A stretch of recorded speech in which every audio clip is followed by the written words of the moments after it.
ইমন কখন আসবি? সবাই তো বিয়ের জন্য পাগল হয়ে গেছে, তুইও চলে আয়, তাড়াতাড়ি বিয়েটা করে নে। ওরা দেশত কাঁতাই যে বিয়া হাত করবি।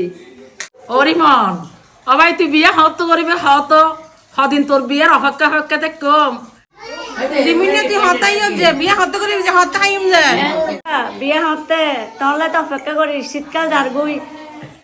এই রিমনদা, কি খবর? কোথায়? বিয়ে কখন খাবো? তাড়াতাড়ি আসো। লিমনদা হতে দেশত হতে বিয়ে হাইম। ও দাদা দেশত হতে হাইউর বিয়ে হতে হাইউম নিমন্ত্রণ হতে হাইউম। রিমন মামা, বিয়ে কখন? মামা বিয়ে কখন খাচ্ছি? রিমন মামা বিয়ে কখন? কাকা বিয়ে কখন? কাকা বিয়ে কখন? বিয়ে কখন? মামা বিয়ে কখন খাবো? ইমন ভাই কেন আসস? বিয়ে হত্যা করবি ভাই।